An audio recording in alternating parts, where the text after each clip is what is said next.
The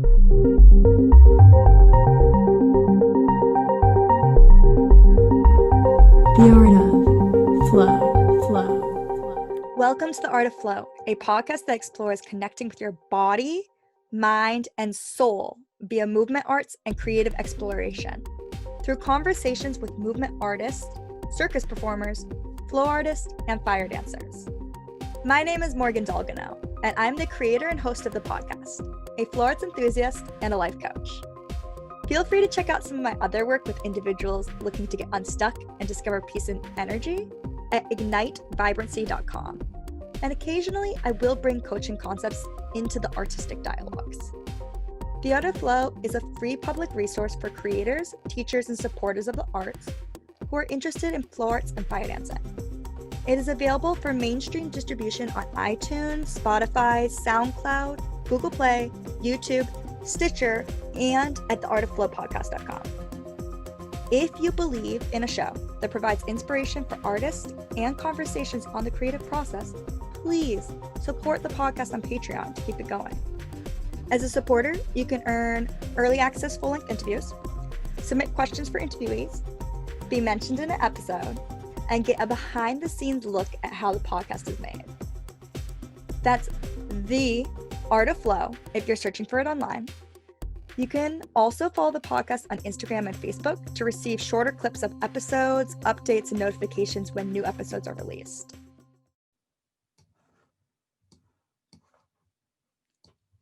Samwise is a flow artist, geometer, which means a specialist in geometry, and propsmith of going on 10 years. He spent a lot of time wandering the United States, crisscrossing the country, teaching, equipping, learning from flow artists around the country. And he's finally settled down in the Bay Area to call it home, living his dream of being a professional propsmith at Flowtoys workshop. Welcome to the show, Samwise. Thank you so much for having me. How are you doing during the COVID-19 pandemic and all the shifts that have been happening in our worlds?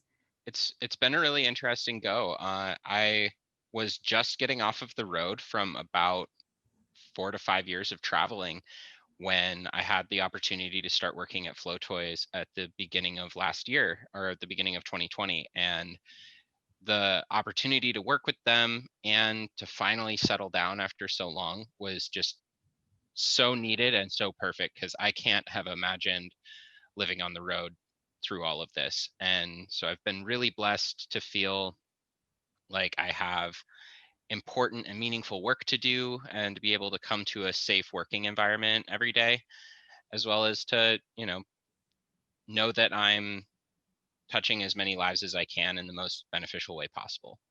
Yeah, it sounds like that this job, working in completely in prop design, is something you've been dreaming about for a while. Can you tell us a little bit more about when these dreams began and what started them?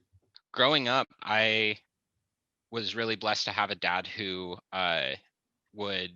was down to help me out with whatever my dreams were. So things all started way back in the garage at my parents' house when I was like, Dad, I want to make a sword. And he'd be like, okay. And we'd pull out some cardboard and duct tape. And next thing you know, I've got a whole arsenal of everything my little heart could desire. And that definitely started a journey of like, man, like what kind of cool toys can I make? That then turned into like my first time seeing fire and seeing flow toys and flow arts props for the first time, being like, oh my God, this is a thing. Like people do this, like this is big kid toys. Oh my God.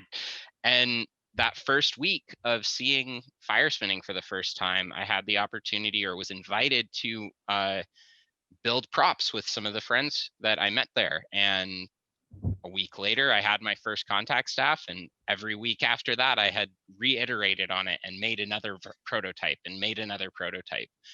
And every new prototype I made ended up leaving one in my wake that ended up in another friend's hands and inspired another flow artist. And that seeing the power of just adding these objects into the world just was so inspiring. Like everybody was playing before I knew it. It's interesting how when we have interests that intersect each other, sometimes one thing can lead to another and things spiral, like a cause effect chasm happens. And it's particularly interesting with flow, where it's a flow art, or you're like tapping into that mental state. But then if you have another interest like crafting, you can get in, it can like heighten your flow in other ways. Absolutely. And that really vibes with one of my other major like professions, which is as a geometer. And like I got into sacred geometry right at the same time that I picked up flow arts. And so they were very much in parallel. Like as I would learn something new with on paper, I would learn something new with my prop. And the things that I could draw on paper, I could draw in the air with my prop. And the things that I would learn through motion with my prop, I'd be able to draw on paper. And I would have these amazing realizations going back and forth between the two of them. And that was all very physically grounded in making toys that did the best job of emulating those shapes that I was drawing. That's fascinating. And I'm really glad you touch upon geometer, because at the beginning of this, I introduced you and I used that term and I said that it's someone who studies geometry, but then we were talking a little bit before the interview and you mentioned that's even more than that. The Latin definition, like using the root words for geometer, is earth measurer. And so the way that I think about that is I've always had the little poem like I am the ruler of my universe. And you know, the like, oh, I'm the king and commander is one cool way of thinking about it. But like, no, like ruler, like 12 inches, like I am so big in my universe. How do I measure the experiences that I have? Like, where are my highs? Where are my lows? Like, how big is this staff in my hands? You know, like every little thing, we are a certain size and have a certain perspective to the universe, and we are our own measuring stick against that. And that can come with emotions, with feelings, with sensations, like the whole spectrum. Oh, I love that. That's fascinating. It also, for some reason, brought up some thoughts in my head about like how is the different tools we use to express our stories or our universe with, for example, a fan versus a staff. How does that change what kind of rulers we are? A big part of being a prop designer and being able to bring toys into the world is trying to understand how the person who's spinning or that you're designing for wants to experience the reality. Because like we know the different, like there are people who are hooper or who spin hoops, and then there are people who call themselves hoopers. We have people who like spin stabs, like maybe with a Marshall style, and then we have contact staffers. You know, like each prop is very specifically designed to uh, excite a kind of feeling and a specific way of wanting to experience the universe within that individual. And when you start realizing how deep that rabbit hole can go to elicit new feelings, you end up where I am, which is having a prop rack full of weird toys that nobody else wants to play with or knows how to play with because they're all specifically designed for me. I'm like, Will you tell us a little bit about some of the toys you've designed? sure. A great example are my Levy wands, which I call Levy Poi because the the first experience that I had with the Levy wand, I was like, well, I guess this is cool, but I don't like the way that it feels in my hands. Like something's off here. And I realized that if I could just put a thicker tether on it, a poi tether, that it actually it felt amazing. And in fact, I have a pair of them and I spin them like poi. And my favorite thing to do in the world is to go up to people at festivals with these Levy wands and hand them to poi spinners and go, don't think, just spin poi. And just watching the look on their face when they realize, oh my God, these feel just like poi, but I have no idea what's going on. I've had Sam wander up to me and do exactly that. And these things are so much fun. But the magic really happens in those words of don't think, just do. And it's like some weird mystical alchemy occurs where you drop into that playful spirit and something crystallizes. Yeah, it's really a fascinating thing, especially like having well-designed toys and being able to put them in the hands of skillful people, like people who you know will already have a kind of response to that toy for the sake of the way that it is, and giving them something wildly new and different and yet familiar. And like that has such beauty to it, because like it really speaks to like what a well-designed toy is. And like it's one of my favorite parts about working at Flowtoys is that we have really well-designed stuff here, and I couldn't ask for a better group of people to be working with and working for, because I know that we're putting really high quality toys in the world. Mhm. And rewinding a lot, what's your flow story? What was that first encounter with fire dancing or flow arts that brought you to now? Man, it's really funny actually. I was so ready to jump out of the nest when I graduated high school that I drove myself down to the city, and the first weekend that I had after graduating, and my friend was like, "Don't worry, come on, I'll show you the town. It's going to be fun." And after wandering through the town for first couple days, that same Sunday of that weekend, I ended up at my first fire jam. So I have had flow and the prop community in my life ever since like my first like foray into like how am I an independent adult.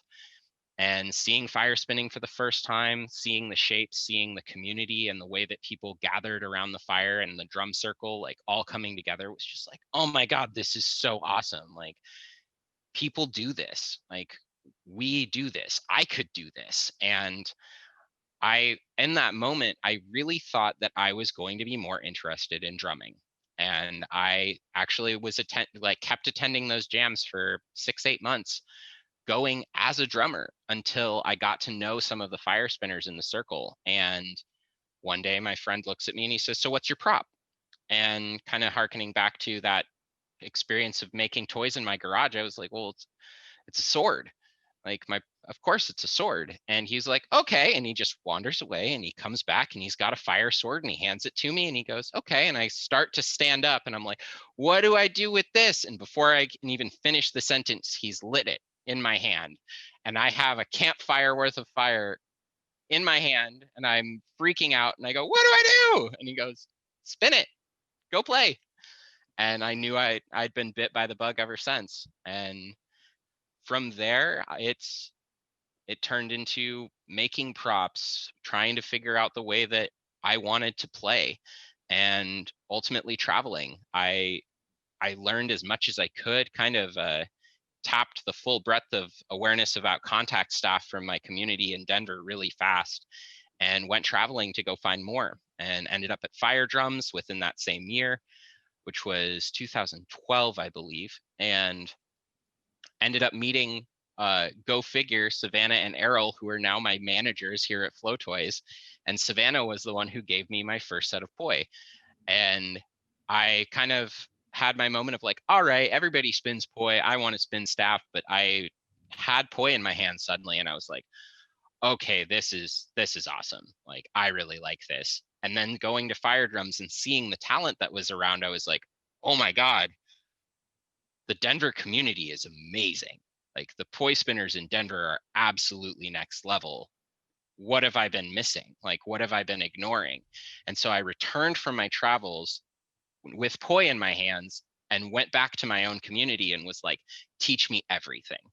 And went to every single person in the community and had deep intensives with each of them about each of their specialities. And there's probably at the time there was like 30 or 40 different incredibly talented poi spinners in the community, and I was able to kind of like draw off of each one of them. And my two main teachers were Jesse Bowen, which the poi community would definitely know from his video Little Secrets, uh, and Adam Chemis. And Adam is a bit more of an unknown, but I think everybody knows him as Enthusiasm. And if you know his laugh, then you definitely know Enthusiasm. And way back in the day, I'm talking within 3 months of starting spinning, he looked at me one day and he said, "I think you would really like double meteor."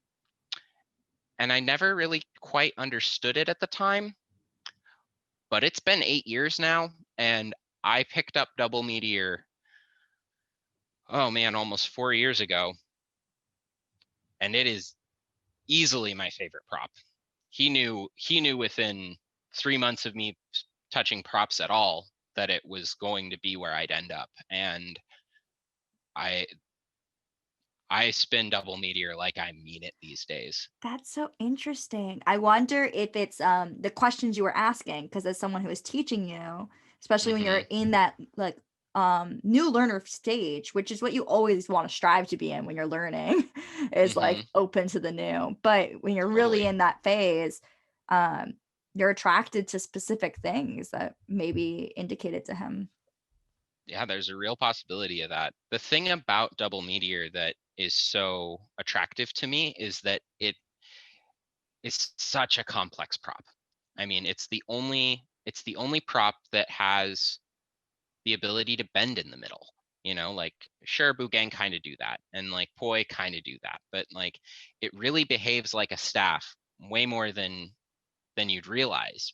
But it can bend at the middle, and the two ends can move opposite directions to each other, which is just wild. It's the only one that does that, and that means that it has this whole, you know, exponential powers of infinity over it of how many different ways that it can move on top of every other way that every other prop normally moves. And it's just so fascinating and engaging to explore all those infinite possibilities. Mhm. So expansive vocabulary that you can play with as someone who's a shape enthusiast. Uh-huh. And then we're talking about how you got into specific flow props and the flow arts, but how do you personally define the flow arts? I'm sure you've had this conversation a bunch with different people because it comes up. But for the sake of us having conversations about it, it's important to understand your personal definition. I think of the flow arts as a lot like music. It has a lot of different genres inside of it, but they can all carry this really passionate and powerful emotion where there's a mathematical side that is like rhythm when it comes to drumming, where you can count it out, you can write it down. There is math, but it is the soul of the expression of the way that you present that rhythm and that math that makes it music. And the fact that there are so many different instruments or props to express with, there's so many different ways to perform, to play, to have that conversation with yourself, with others, with the prop, within your own learning. Like it's all the music of motion. That makes sense. And I'm wondering if when you learn a new move or a new prop, do you personally have a default way that you visualize or take in that knowledge? For example, like when I learn, I personally usually use visual metaphors. Like I'll imagine I'm painting circles on walls and I'll see the shapes, but I'll see them less in a geometric form, more like they're representative of something from nature. I definitely lean into my my philosophies that come from drawing geometry, because there is um, a pattern that the dot becomes the line becomes the square kind of thing. And go with me and I'll see if I can explain this in the shorthand version. We have static spins, which stay put. We have linear spins, which is this prop is spinning, but all you're doing is moving your hand back and forth across a line.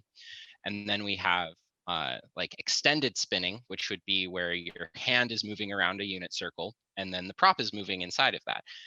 The expression from that is called a flower. Past that, if you were to tilt the plane of the prop, let's say perpendicular to the plane of your hand, when you move that object through space, you get a helical. But if you were to tilt that pattern again and make the pattern of the prop and the pattern of your hand perpendicular another time, you would get a toroid. And so this line of static, linear, extended helical or flower helical toroid works with literally every trick. And the moment that I feel a new feeling and I learn a new pattern or like a new idea, I will put it through the entire gambit of all of that set as fast as I can, and then compose that over like the VTG style timing and directions, and then work through all of the different layers of it. And that gives me this very rounded out feeling of a new idea. And I always know where I can reach into the higher orders of that trick, and I know how to break it down into its smaller bits. So all I'm ever looking for when I'm trying to like find something new or drill something new is just a new good feeling that can act as like kind of the hub or the center core of how do I want to explore from here, because I already know the way to explore it. I just have to find something new that's worthy of exploring. Interesting. So you have your progression of possibilities already figured out for every single thing that you could possibly come up with, and you're just searching for what are the corners you want to explore of new concepts. Exactly. Maybe like the roots, like every once in a while you'll find something that's like, ooh, that's a fun seed. Like, let's see if we can plant it and if it grows. And sometimes they bear fruit and sometimes not, but like it's all going to help develop your roots and help grow the tree that is you as a flower, right? And what in what ways have you personally grown because of the flow arts? I mean, first and foremost is my ability to interact with community. Like I felt, loved, respected, honored, appreciated, welcomed everywhere I've ever been. Like I've traveled all over this country. I've gone to spin jams in so many different places, and I always find new people who are stoked to teach me and stoked to learn from me. And it it's this beautiful opportunity to connect. And just as much as that opportunity to connect with others is there, it's also what's helped keep me grounded when I have that time in between those places where I've been living out of my car and sleeping in the woods, and I need to drop in and connect with myself, and be reminded of my dance and reminded of my practice and reminded to like keep doing the work to grow and keep doing like taking that time to heal and work through my stuff. And it's always been a constant companion, and I know that as long as I have the tools in my pocket, I have the ability to do something about it. It's just as easy as pulling out your poi and letting them swing. I love it's such a multi-dimensional art, beyond just geometry, but really in the sense of it's a solo activity and it's a community activity. You can Hmm. share it, you can learn from others, and it can recenter yourself and ground and heal yourself through Hmm. spinning. You mentioned how you've physically explored different flow and spinning communities across the country and been welcomed. But recently of late, particularly in COVID, but even before COVID, there's been a shift and a growth of virtual communities. Hmm. What do you think about the virtual communities? I am so wildly excited about them personally because I, and during my high school years, I got really into World of Warcraft, and that showed me that having this digital extra space as a means of connecting without having to go very far, I just go home and I sit in my computer, it's fine, was some of the most powerful connecting that I did at that time in my life. And when things happened with COVID, when suddenly everybody was at home and everybody was on their like being asked to get their Zoom setups taken care of, and having to like look at their surroundings and being like, huh, how do I set up my living room to reflect the fact that I'm gonna have to work from here? I'm gonna have to play in my living room. Like, what's that gonna look like? I could feel this giddiness and this familiarity and nostalgia for the days when I used to come home and text on AOL Instant Messenger. Like everybody was online suddenly, and it was great. Like there was so much opportunity to connect, and then everybody was realizing, oh my God, we've had these tools this whole time. We've just never had the precedence or the need to use them. And now that so many people have gotten familiarized with them and they're starting to invest in better equipment, whether that be the quality of your microphone, like figuring out that you can hook your computer up to your TV so you can watch the digital events better. You know, there's our ability to connect is being motivated, and it's changing our decisions about how we connect and how we create our space and use our technology to do so. And so I've had quite a few different projects on, let's say, in Facebook groups, for instance, that have really taken off during this last year. In fact, one of my projects called the Poi Project on Facebook, which is a group you're more than welcome to join, anybody, was actually nominated during the last top 10 poi spinners of 2020, even though that title is misleading now because we know it's a top 10 of a lot of other things, but my group got nominated. Woohoo! And you know, the only thing about that is, or that group is, that it's intended to uh, shift the focus from the individual onto others. So it's a reshare page where we can show off each other and talk about how great that, like, the people who inspire us is. And I've also seen Marvin Ong's Discord as well as his live stream like really start to take off, and seeing all these other artists starting to pick up and realize like, oh my God, like I do have the tools to create my business and my independence through this, and to continue to connect our community in more and new and different ways. And it really is beautiful. And I hope that with a bit more practice and a bit more intent, and you know, the possibility of you know, maybe telling the people at Zoom like, hey, we want to use your program for something different, like, would make it even easier for people to continue using this kind of telepresence as a way of connecting with one another without having to actually go to a festival, without having to go to a spin jam. Because I found that a lot of people are really excited about the fact that digital events exist for people who have disabilities, or people who have massive social anxiety, or maybe don't think that they're worthy as a spinner to like show up in those environments. But if they can come in anonymously and just only turn on the camera, like, or not even have to turn on their camera and just watch, they get to participate, and that's really powerful for them. Yeah, accessibility, expanding the possibility of accessibility, and also sort of cutting away some economic barriers is definitely a positive of virtual events and virtual festivals if they're feasible.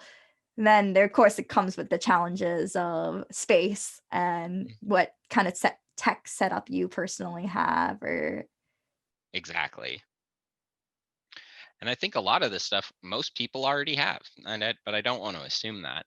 But one of the things that I was trying to really encourage when COVID first went down was to tell all of my friends, like, I want you to really look at your living room and try and reorganize it for the sake of play.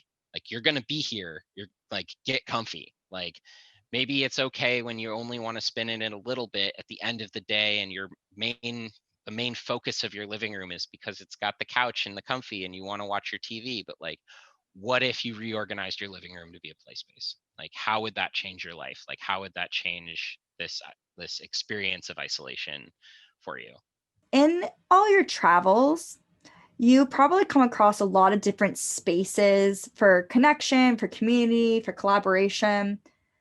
But I remember you and I chatting at some point about how you wanted to create a space like this, and you tried in the past but met some unexpected challenges.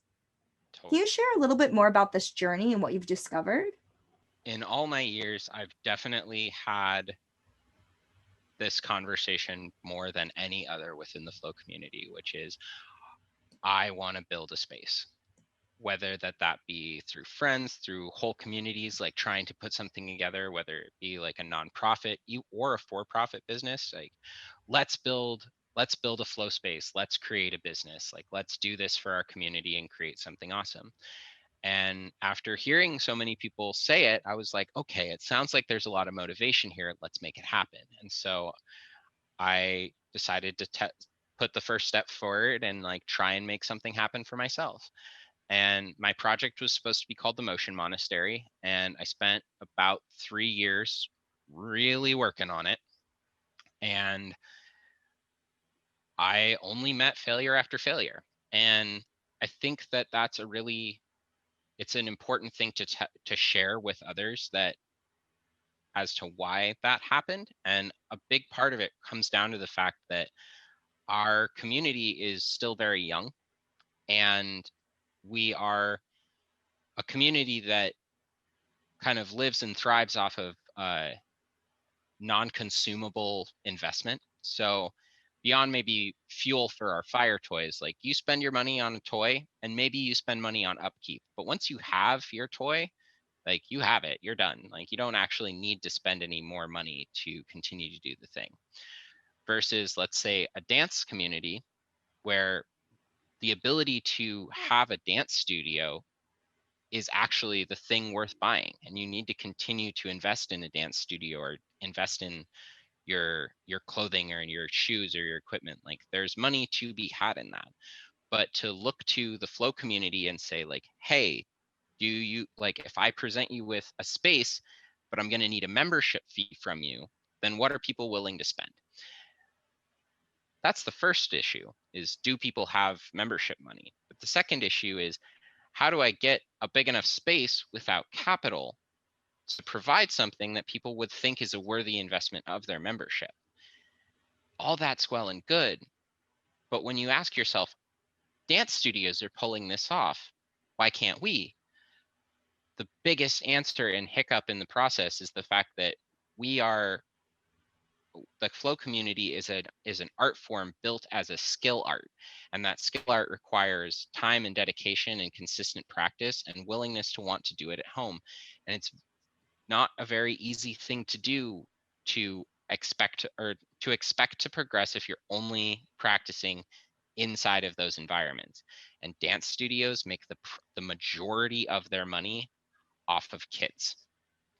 They do kids classes, and I've seen enough different programs that do circus kids classes, but I don't know if there's enough of a population of kids or of parents who want to put their kids in circus classes that could help fund a space for flow artists to have their open gym as often as they want.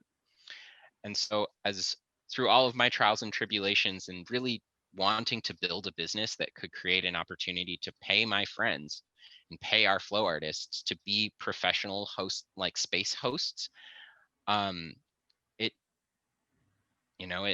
it just never panned out. And I really do hope that somebody can crack the code, and that I'd be more than happy to tell anybody who wants to contact me about all of the things I ran into along the way, and like help them navigate a lot of the pitfalls I myself fell into, and hope that they don't and can actually figure it out on the other end.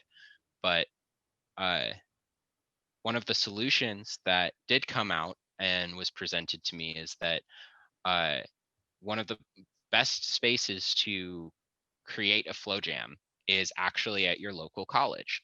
The only thing you need is to find somebody who attends that college that can act as an alumni or as a liaison that could get access to like a gym space for an evening, and be like, okay, every other Wednesday we have the gym booked for the juggle workshop or for the juggle class. And that can create an open gym space with a small donation that people can come in and create community inside of. And then it's less about owning a building or renting a space that is going to have a really high overhead and is going to have high utility costs or anything like that, but has a low barrier to entry but still covers all of the bases. Where, yeah, it would be wonderful to own a building, to own a warehouse, and have a prop shop in it, and be able to teach classes out of it, and be able to host all of this beautiful dream of a space. But so far it seems unrealistic and a little out of reach until we have more people in the community and more kids who are dying to learn. I really hope that somebody can crack the code, because it was hard to keep failing. But I think that's one of the beauties of being a flow artist, is that we know how to drop and we know how to pick it back up again and keep going. Well said. And also, it's really interesting to look at the parallel with dance and to understand that there is opportunity for spaces, for community spaces, but we have to think about what makes that possible. Hmm. Capital and funding is everything. If you can't answer those questions, then the other question, which is my favorite, of how expensive can an empty room possibly be, is going to give you a lot of trouble. And have you noticed in your time, as you've tried to set up spaces or make this possible, a change in colleges, in more flow jams or in flow communities taking advantage of some of these other avenues you mentioned? Sure. I mean, one of my favorite classic examples is the Reed College Jam in Oregon, which is actually where they host the Portland Juggling Festival. And they have been running for almost 30 years now, if not longer. And that's been a Wednesday night jam for 30 years. And it's hosted by not only alumni, but also uh, staff members of the school who are also jugglers and believe in the art form and want to host that space and make sure that it stays available.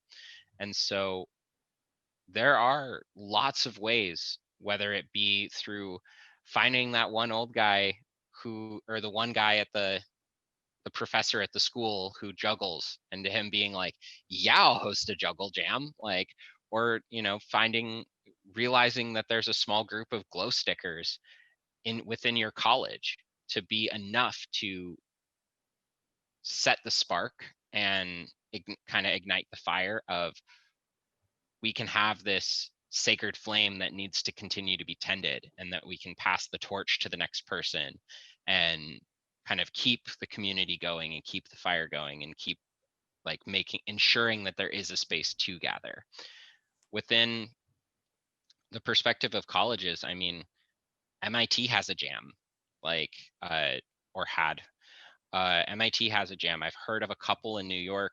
I know Reed College does one, and I know of one on Oahu, and I'm sure there are more, but those are just the ones that I visited. And I know of a couple other that people have mentioned on previous episodes. Liz Knights was saying that she started fire dancing actually because she was a part of a flow arts or fire dancing club at her college. So people definitely keep an eye and ear out because they are out there, or you can make them. You've been mentioning a lot about continuity, community being this hub of knowledge, a safe space of her sharing, and also for continuing an art form. And I'm wondering, how has your relation to art and flow changed throughout the years? So I think that it all starts with inspiration, right?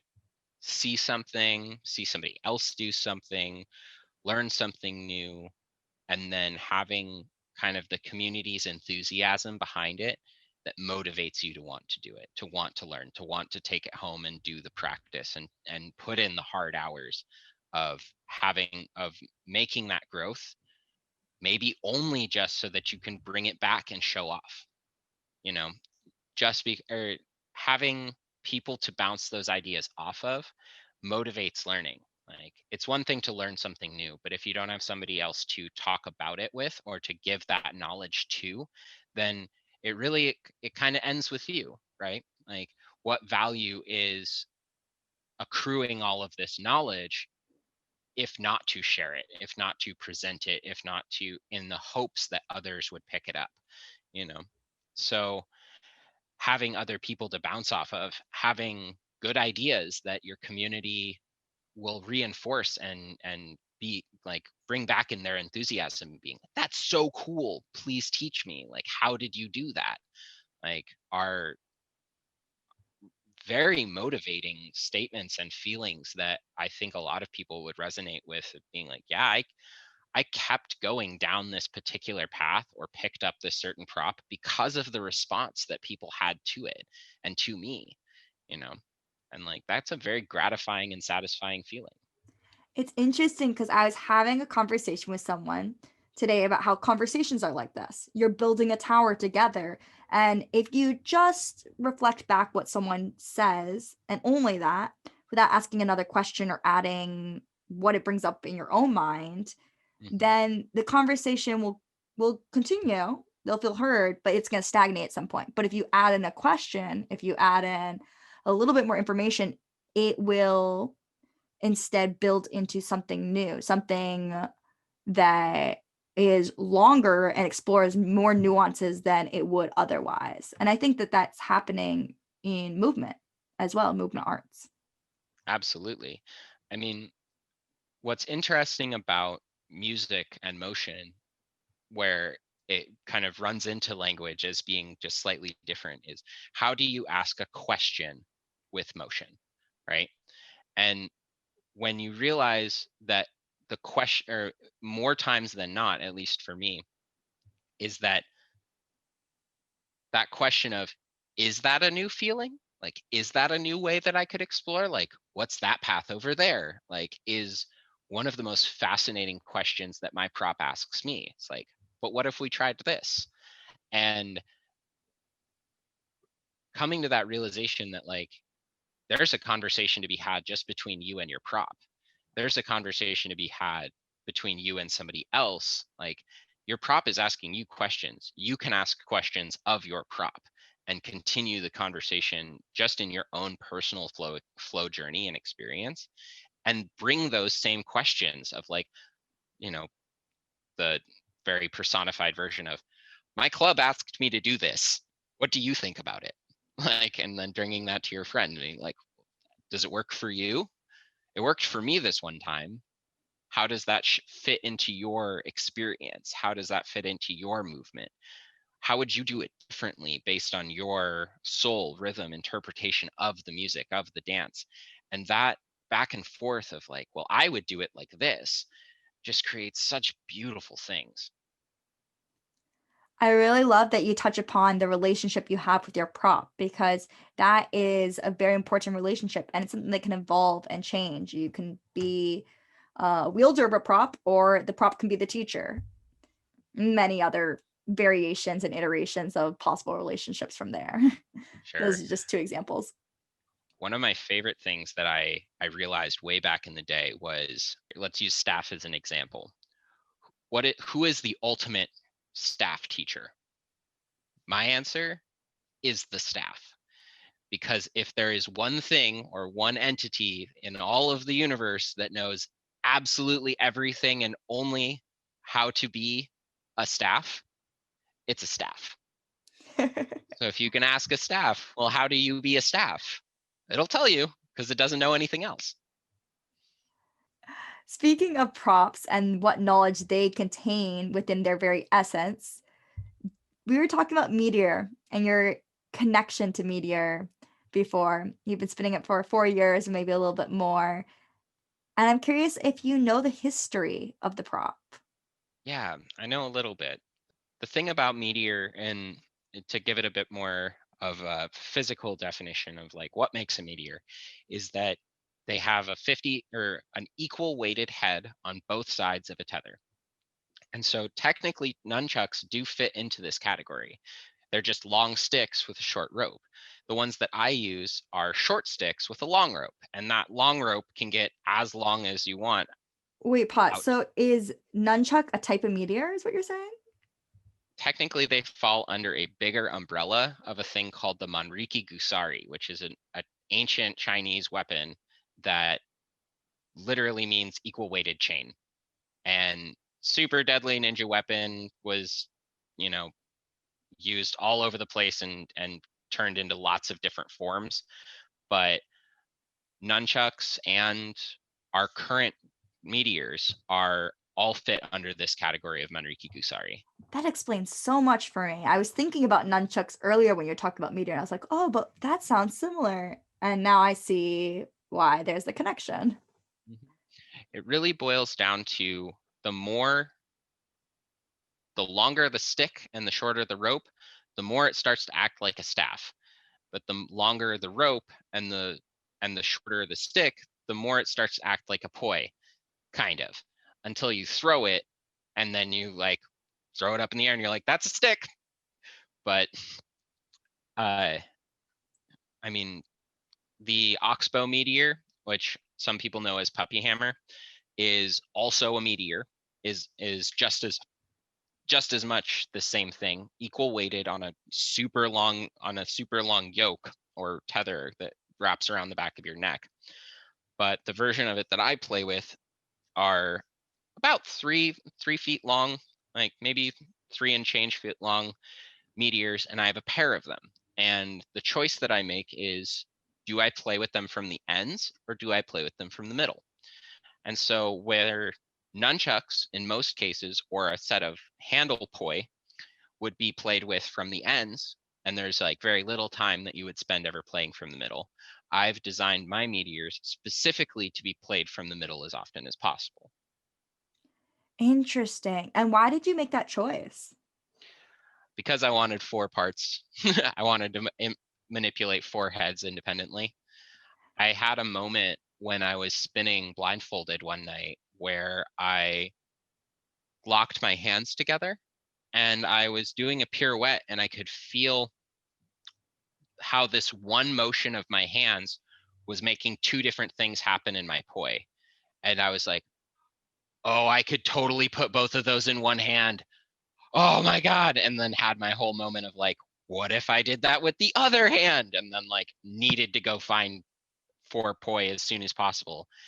But the thing about 4 individual poi was that it was a bunch of handles in my hands and they were never the right length and they always wanted to run away from me. And there was all these moments of like, I'm so sick of fussing with having 4 individual objects that I just want 2 specifically the length that I want them to be meteors that can't run away. They can't separate from themselves. And I just want to be able to hold them wherever feels right in that moment. Where there's a will, there's a way. It sounds like you Exactly. definitely had an urge or reason to create that. You Hmm. mentioned blindfolded flow. Oh yeah, it's my favorite. What is blindfold flow and how do you use it to enhance your freedom of movement through space? I realized at one point that I could drop into a much more powerful flow state or sensitivity when I closed my eyes. And there's kind of a fear that comes with having your eyes closed in the first place, especially like, if you really attach your practice to fire, like it's hard to have that practice prop that you're imagining could be on fire, you know, not knowing where it is. That could be burning yourself, right? Well, if you can release those fears, if you can, or face those fears for that matter, and create a space or like pick up props that aren't going to hurt you if you do bonk yourself in the head, and maybe even set up a perfect play space where you're not going to, you know, break something precious and fragile in your play space. What ends up happening is that you lose track of which way you're facing. And one of the things about this very performance driven art form that we have is that there's this thing called the audience plane or the presentation plane that happens. And every time you try and orient your body around a trick to make sure that people see that circle, see that image that you're trying to draw for them, you're actually messing with your own body geometry and your own body mechanics to make it work, to show it to them. But if you close your eyes and you let go of the presentation plane and you just kind of let the props show you how they want to move and can like really dive into that conversation that you're having with your props, the kind of freedom that can come from it is just staggering. It will change the way you spin. I love that identification of the presentation playing because I definitely personally fall into that. And I see a lot of performers when they're practicing and even playing with new ideas, focusing so much on what angle are they to their imagined stage or their imagined audience. Hmm. And it sounds much more like almost like blindfold ecstatic dance where you're freeing yourself from the tethers of your normal spatial confines that you've built up even psychologically in your brain. Absolutely. As a huge part of, one of the biggest things I've noticed, because I'll do these sensory deprivation blindfold spins where I'll put my headphones on and a blindfold and crank my music all the way up. I can't see or hear anything. And I will try and be focusing on myself and really looking inwards and trying to be super present with my flow. But if I feel the presence of another person, my entire perspective will shift and orient towards them, and I can't help it. like and it's amazing how far that will throw me off from my internal conversation that I'm having, that it took a while to actually get used to how jarring that feeling of changing my orientation felt when I felt a presence in the room, and trying to let go of that and being like, no, I'm just in my vibe. I don't care what they see. I'm not trying to show off to them. I'm just trying to have this moment with my toys right now. I'm trying to have this moment with me, you know? And with practice, has it made a difference? Have you your response to a perceived presence, has it diminished? It's softened. It doesn't feel like a hard left. It kind of feels like oh, hi, that's a thing over there. Maybe I'll orient that way, or maybe I'll just, I think within maybe like a Buddhist interpretation of, you know, things arise and then you let them go, but you still notice them. You still take that moment of being like, I've acknowledged that. Moving on. Yeah, like awareness, and then there's more choice because of the awareness. And right now, what projects are you excited about, personal or otherwise? I've been meaning to get back into my four-point pursuit, because the state of play with where the four-point community was at was that there wasn't a lot of documentation around names of tricks or flower families, or which direction that we could go, or how far anybody had traveled. And at the beginning of quarantine, I was very excited to be like, oh my God, everybody's going to be home and they're all going to be able to practice, and it's going to be great. We're going to do a whole bunch of work and get the four-point community going. And, everybody going through their kind of personal experiences of the trauma and the jarring shift that came with COVID made that not necessarily the thing. And as I've been stepping more into my roles and responsibilities at Flowtoys, I've been stepping out of my flow a little more. And that's really, now that I'm feeling the holiday rush coming to a close, it's it's time to pick my four-point back up and really get back into annotating my notes and trying to write down all of the cool things that I've explored, and hopefully present that in more and cool new ways. Maybe tutorial series, maybe some other things. But past that, I'm just really excited to have a cozy, comfy, wonderful home full of beautiful people that I want to spin with, and space to make art. And I'm excited to get back into my hand drawn art, as I haven't pulled out my compass and straight edge in quite a while. It's hard to draw mural sized sacred geometry drawings in a car. Thank you so much for sharing with us what projects are coming up for you. And when you do notes, when you do annotations on 4-Poi, do you have a personal notation like style or code that you use, or do you use a standardized code? Sure. So one of the weird things about four-point is that if we were going to use kind of like a scientific or Latin style nomenclature for these tricks, where it's like, okay, well, here's the spin and here's the plane, and this is what this one is doing and this is what this one is doing. What you run into is the fact that most tricks take longer to say than they do to do, right? And that can be really frustrating when I'm not just building like a specific feeling, but like trying to become expressive and dynamic and wanting to change it all the time.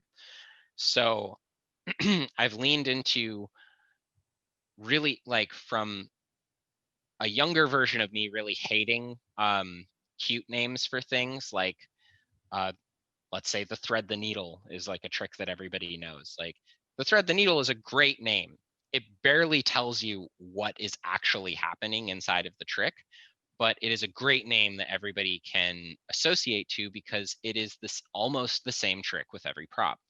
And so I've really leaned into these like cute names or nicknames for tricks because I feel that there's a lot of power around having community acknowledgement of a thing, especially when it kind of opens up the door for people to add their own interpretation and for the idea itself to expand over time and to grow. Because if I give this very rigid definition of a thing, I know that I'm only covering the tiniest corner of like the potential of it, right? That makes sense. So a name that is accessible for more people so that you can really focus on actually the doing of the idea. Exactly. Because as an example within 4poi, one the one of the things I've worked on the longest is a trick called Dragonfly. I call it Dragonfly, and I've tried to get as many other people to call it Dragonfly as possible because I think that it's a really ideal name for a trick that has you doing butterflies in both hands. And you take both of those butterflies and you mesh them together. And what you end up with is this 4-fold butterfly, so all 4 wings moving together. But that one umbrella term of dragonfly can cover an absolutely unreasonable number of variations and possibilities. Like, don't make me run the math for you about how many different ways there are to do a dragonfly. There's too many. That's so interesting. Oh, thank you so much for sharing. Looking more big picture at the Florence community, in your opinion, what challenges do we face currently? And if you have any ideas of how to tackle these challenges, of course, feel free to share. So I think that beyond, I mean, obviously the current realities of trying to perform and share and collaborate through COVID, which has been really trying and difficult on everybody. Probably the biggest challenge that we face is within the fire spinning community and performance art specifically is a general fear that exists with people who don't understand fire, and let alone even like extremely talented professional fire artists who've been doing this for years and years and years, trying to go to their local fire marshal and not being able to present a case of like, not only do I understand what I'm doing, but I totally know all of the science behind these fuels. Like, please give me a permit, you know, like, or give us the ability to host a local fire jam legitimately. Like, I've heard so many stories of communities not being able to do that because fire is generally misunderstood. And so I think that any steps that can be taken to legitimize our art form are going to be some of the most powerful things that could happen for our community. And that comes with, more public, like, you know, positive public attention, like people seeing our art form in contexts that give people excited and like wanting to hire fire performers, wanting to have it in their space and in like at their events. Like, God, wouldn't it be wonderful if all of the circus, like any concert that says like, oh, we're going to do a circus theme event, actually hired circus performers and paid them properly? Like, that would just be a dream come true to me, because I've seen way too many people get shafted and not paid for the amount of time and effort and energy that they put into their art form at a circus themed event. Um, and one of the other ideas that I've had for how to legitimize our art form is to try and put forward effort on whether a state or national level to create certification for fire performers.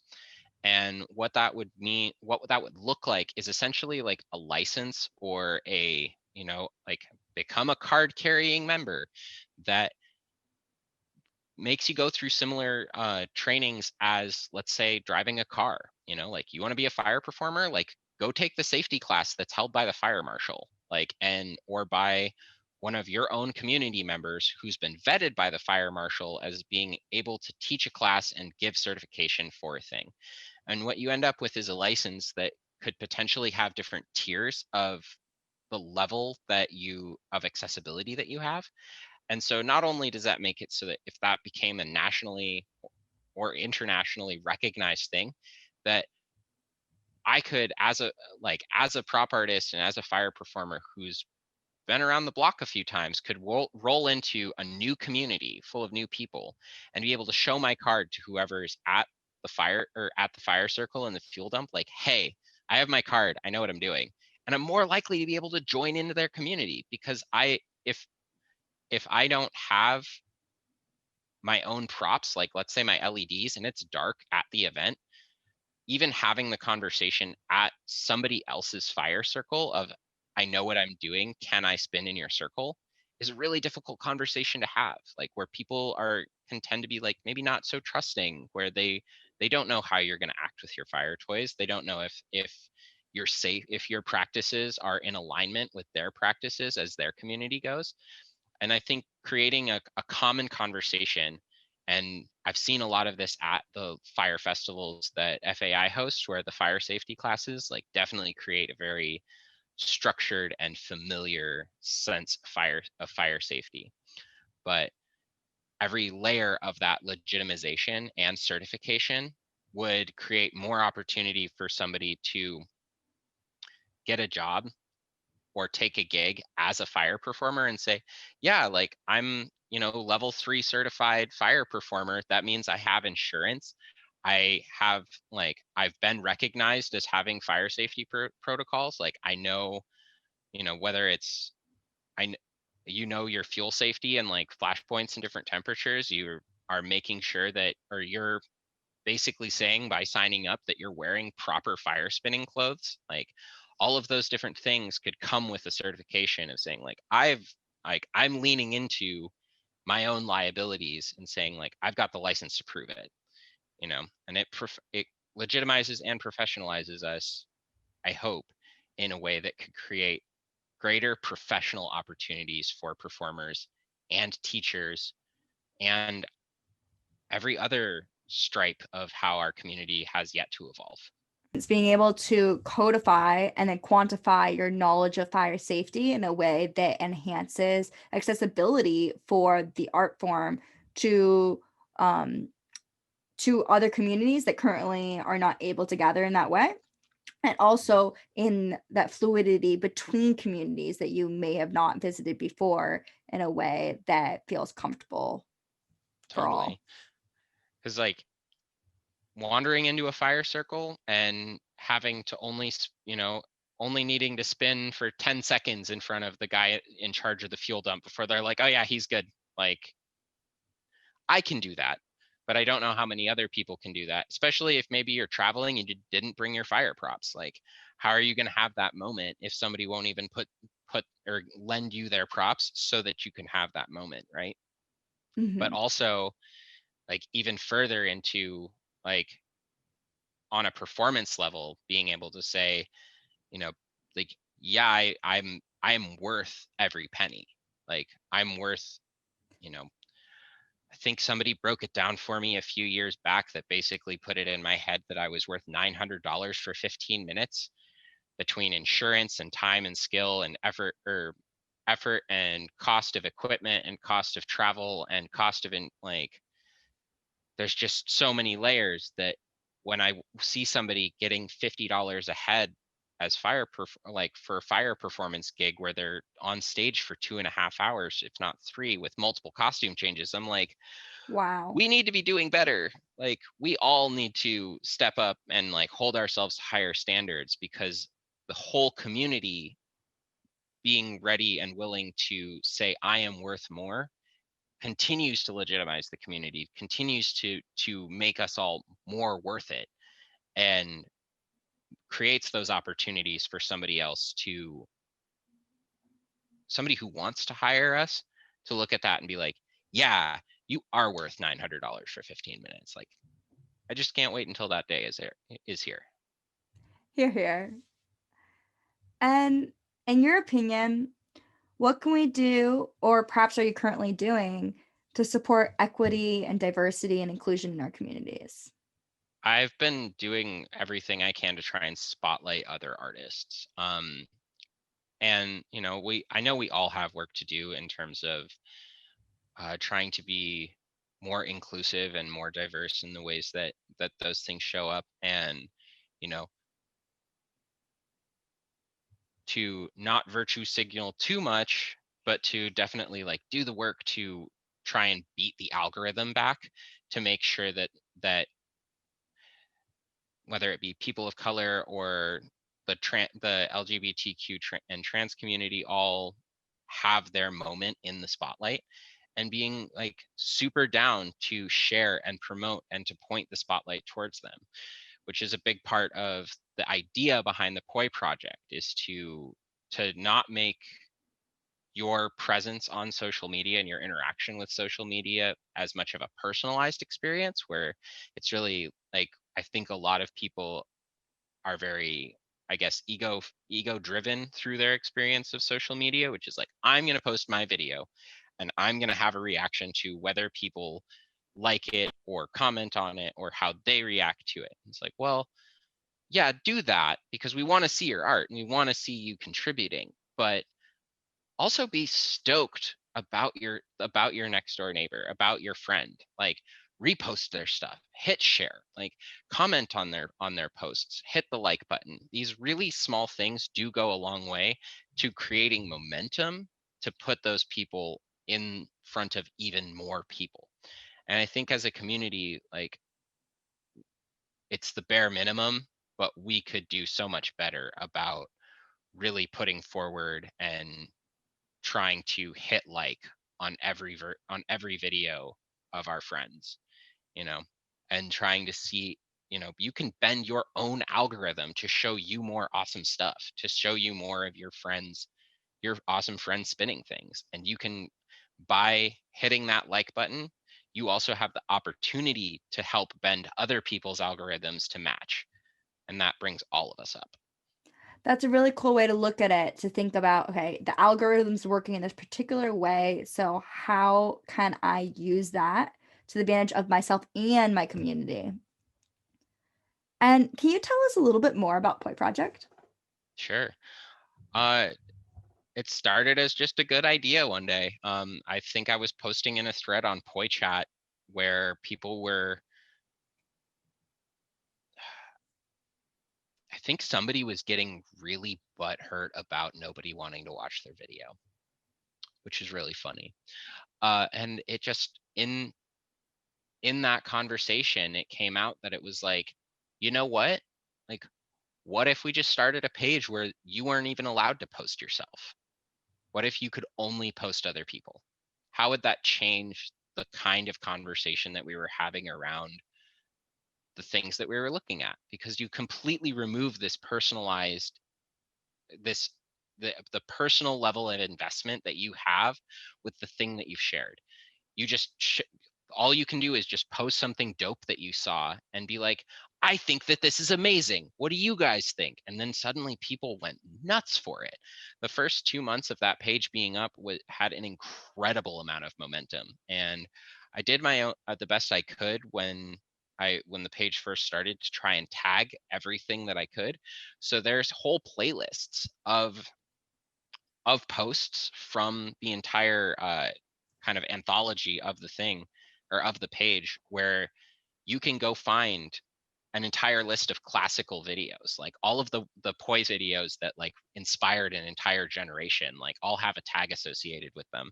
You can find, I have one called the new, which is like really one of the main points of the page was at the beginning was like, where do we find the new stuff? Like, and how do we make it so that the newest thing, the newest, coolest, most badass stuff doesn't get drowned out by the rest of everybody trying to be like trying to feed their own ego? Because if the one really dope thing that is hiding in there of that video that nobody watched, then how else is everybody else supposed to see it? You know, so if even one person can watch that video and see something that they love and that inspires them, and then reshare it to a different place where that's the point is, watch this, I saw something cool. You know, it creates new focus. It shifts it, you know, literally like your camera, it shifts the focus and puts things into sharper perspective, and it elicits a different kind of conversation, and it elicits an opportunity to reach back into our history as a community, to the things that one new thing might remind us of. You know, like, oh man, that trick looks just like this one guy who made an entire video about that 8 years ago. Let me go find that. And I've had more moments because of the Poi project where I've gone back through YouTube and had to go research, who was that Poi spinner? Which video did I see that thing in? What tech vlog was it?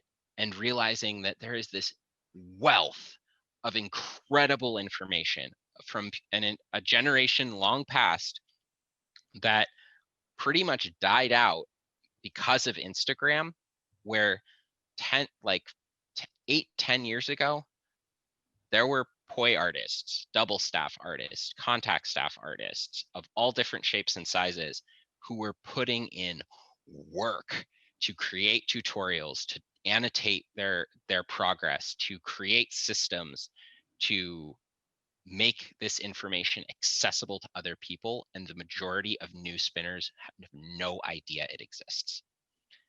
And all we have to do is create a catalog, and this is kind of one of the parts of Poi project, is create a catalog that makes it accessible and easy to find for people to reach back into those anthologies and those histories and realize just how far we've come in such a short time.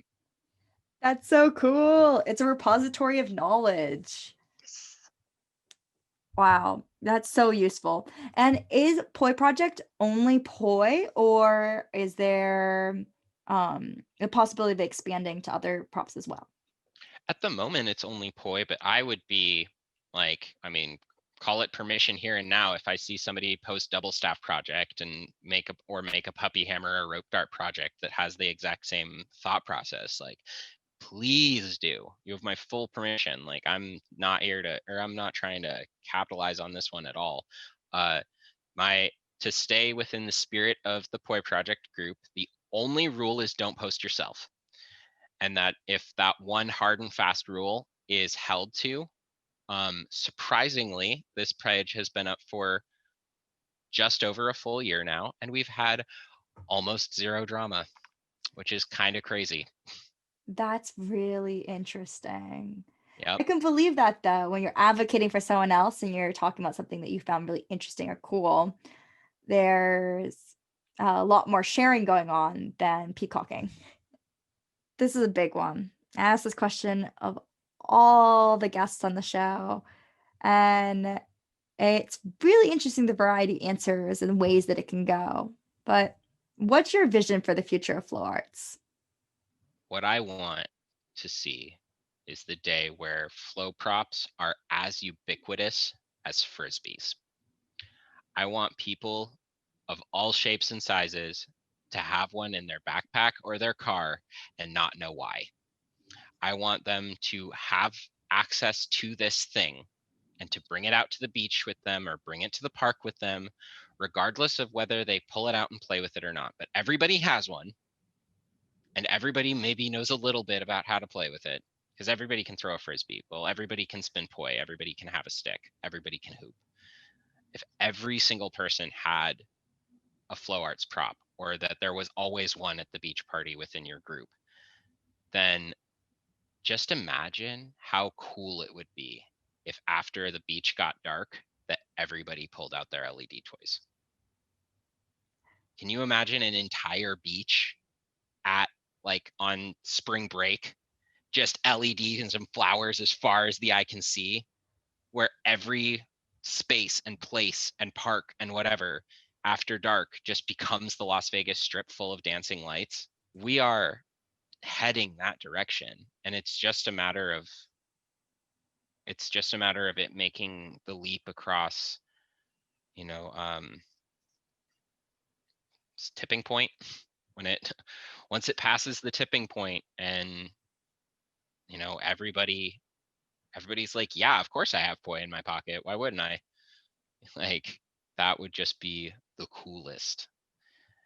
I do wonder though how how it would reshape our community from this kind of tight knit close thing that we have to being something that is a bit more, you know, Ubiquitous. ubiquitous, easier to capitalize or commercialize on. Like, you know, the other side of that is that the last thing I want is to see the Walmart brand poi, right? But that's not to say that I wouldn't be just as stoked to know that the art form is growing, and that more people are going to touch it, and more people are going to grow, and more people are going to want to engage with the community and engage with the knowledge base and add something to it.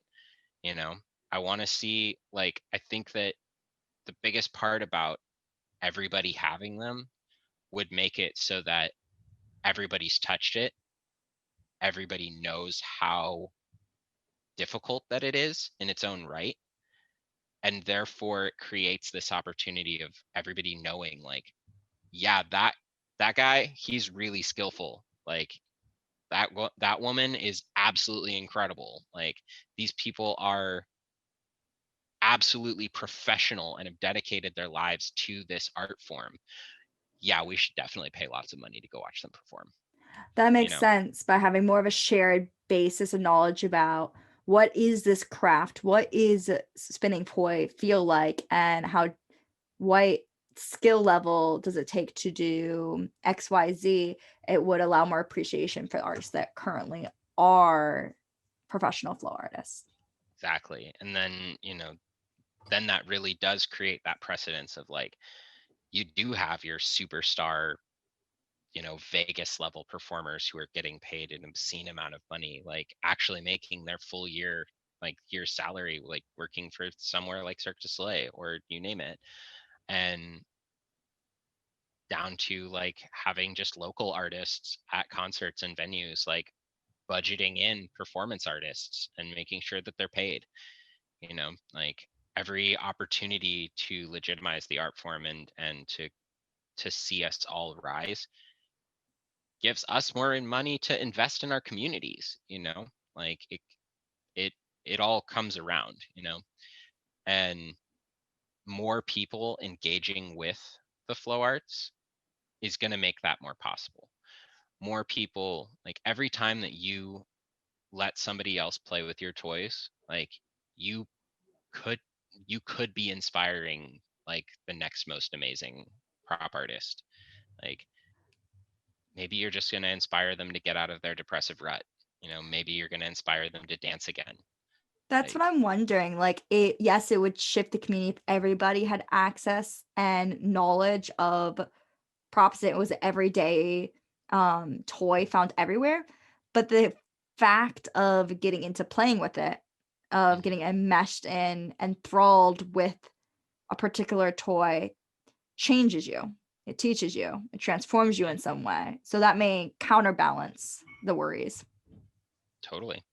And I think that, you know, realizing that the props exist is the first step. Realizing that there's an entire knowledge base behind them is the next most amazing step. Realizing that there's a community that loves the knowledge base, that wants to interact with you and teach with you and learn with you and grow with you, is like, those are like, that is the rhythm and recipe for success that I've watched so many people step through the doors of, from picking up their prop for the first time to like becoming avid members of the community. Like, oh my God, this thing is cool. Oh my God, there are people, like, there's a lot to learn about this thing. Oh my God, there are people who want to teach me it and want to hang out. Like, these people are cool. Like, it's a great way to be. layers on layers, like an Mhm. onion. And we've talked a lot about your personal flow philosophy, your flow story, what projects you've created and already put out into the world, and the ones that are coming up. But there's more to you than this. You have other interests. You mentioned painting and art. And I'm wondering, what else are you doing when you're not flowing or spinning props, performing or Mhm. teaching or making props? Totally. I have been very recently falling in love with Dungeons and Dragons because the idea of contributing to collaborative storytelling is just so cool to me. Like, it's such an awesome play space to imagine together these wild and wacky, crazy fantasy stories that can be of any shape and variety. And, that we can do it over Zoom. We can do it in person. You can literally have these magical mystical experiences with just a sheet of paper and some plastic dice in your living room. Like, you don't even need anything else. You just have the theater of the mind. And that's created, or what one of the other cool things that I've been experiencing because of the D&D community growing is that the D&D community now has podcasts, has YouTube series, has animations, and like potentially full on shows. And I think there's a movie coming out soon where like this art form of Dungeons and Dragons is becoming legitimized, and people are like down to pay lots of money to give people the opportunity to just tell stories together. And I think that that is way too cool.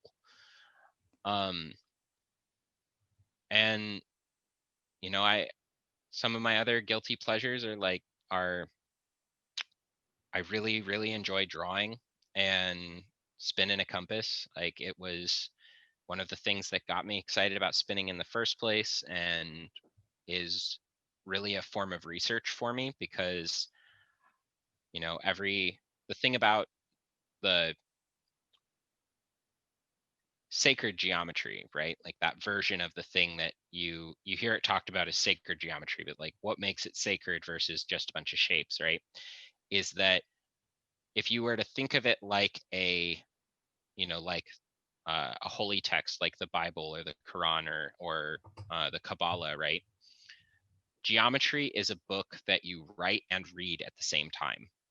So every line that you draw, every circle that you draw is a word that forms a sentence that creates a paragraph that is a part of a book that is infinitely long and infinitely complex, and you can only ever read one page of it at a time. And so drawing a mandala is a lot like reading one page out of an infinitely long book.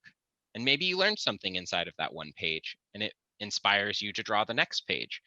And every new line teaches you the whole way up to the next page. And so there's this incredible world of possibility to be had in just exploring what can be done with a compass and a straight edge. And I've learned an incredible amount that I can't even find in most books, just from that engagement of how does form relate to itself.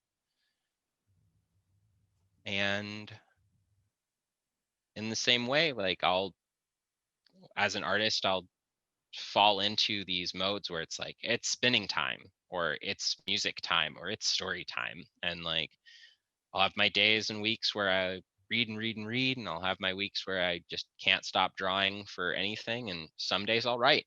I get waves. When it hits, it hits. But what's an example of something you learned from sacred geometry and drawing sacred geometry? And this actually ties right back to the beginning. Um, so I mentioned the point of being a geometer is to measure your reality, right? One of the most fascinating things I've ever learned about geometry is the fact that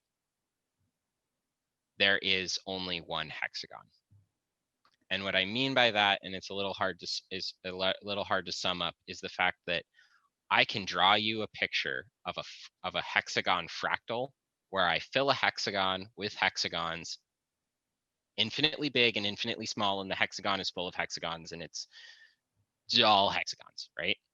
But the fact that I can pluck a single individual hexagon out and make it as big or as small as I want, but specifically make it my size and have a my size hexagon, one that maybe is the size of a quarter, maybe the size of my palm, but it's still in the context of me as a human who is this tiny speck of dust on an infinitely large universal scale, when like the universe expands off way bigger than I can even fathom. But I can make a hexagon be my size. And the same goes for a triangle or a pentagon.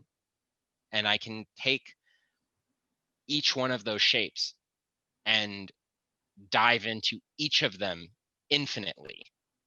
But there's still a single fundamental, in this case, platonic solid or platonic shape or polygon, that is the thing that is the same about all of them. The wild thing is that it really, once you see it, you can't unsee it. And once you realize how everywhere and everything it is, it's hard to forget. It's hard to look away from it and not see it in absolutely everything you do. You know, it's kind of like seeing that picture of a nebula and an eye and like an iris for the first time, and like how similar those are, or like seeing neural synapses and like our interpretation of the universe. You know, like there's this sameness to their form, and that sameness is on every single level of reality, from the smallest to the biggest, and it's all interwoven. And the fact that we get to spin and emulate those shapes and patterns is just too cool to me. The fractal nature of the universe and being able to see that present in nature around us, in the shapes that we spin, in the art that we create, and even the people that we love is something that's very special. And I love how you say once you see it, you can't unsee it. It's like you can know you don't know something, but once you know something and you're seeing the knowing, there's no going back. It's kind of the fun part about the mystery, right? Like the turn, the you know, you watch your favorite show or movie or read your favorite book because you're being presented with a story, and that story comes with like uncovering hints and like learning new things and like having the story reveal itself to you over time. Well, all of those stories are just a mimic of the big infinite story that we're all living, right? And so when you realize that the universe is full of mysteries, and that you can uncover those mysteries, like you can solve them, like you can track down the parts and pieces that will lead you to awareness on and understanding. You may never find the truth, because that is kind of ethereal and way bigger than anyone can put into words, but you can get closer to it, and you can kind of dust it off and figure out what there is hiding, and see that interconnectivity, not necessarily through some kind of like rote scientific factual, like this is the way that it is, but the fact that it all feels so the same. It doesn't have to be the same to feel the same. And the more the same you start realizing it all is, the more connections you see, and the more that you can reach from one art form or pursuit and really bring it into the other one, and take all of the awareness and all of the learning that you've gathered from one whole part of your life and apply it to something else, because all of the pieces fit exactly the same. And in your exploring of the stories that are interwoven together that make our world, in your stories, the stories you've heard from others, the stories you've created, have you found the answer to what your ideal world is? I think Modest Yahoo, the singer, put it best: someday there will be no more war and our children will play. That's a And beautiful quote. yeah, and you know, I've heard the story that a village without the laughter of children is not healthy, you know.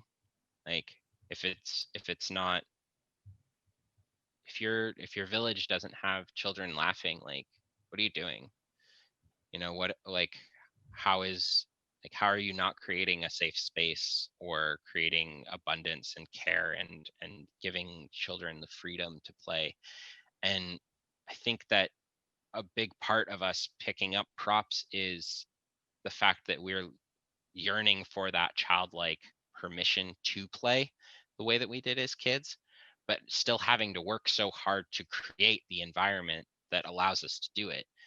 And so the more that you can, like, I think my ideal world is giving people purpose and like, and giving them the awareness of what is truly important in how we build our world and build and shape our lives and shape our communities and invest our time and effort and energy. And if we could as a collective realize that, like, yeah, let's do the work and get comfy and hang out and be comfortable and play. Like, how incredible would our world be if we could, there's always going to be problems, but if we together collectively were so on top of it in whatever version of the world that we could ever imagine here in ideal, if we were so on top of it that we could just play all the time, you know, that we could, that play could extend into like coming up with new beautiful ideas. I really want to find this quote, but I'll try and paraphrase it as best I can. I think John Adams said, "I study politics and war so that my children can study commerce and industry so that their children can study art and poetry." Oh, that's such a cool quote. And it's a really good example of what you're expressing, which is creating a safe containers and communities for play to be a central value intentionally. Thank you so much for sharing your ideal world with us and your time and Yeah, wisdom and knowledge. Is there anything my else pleasure. that you want to share with listeners? Totally.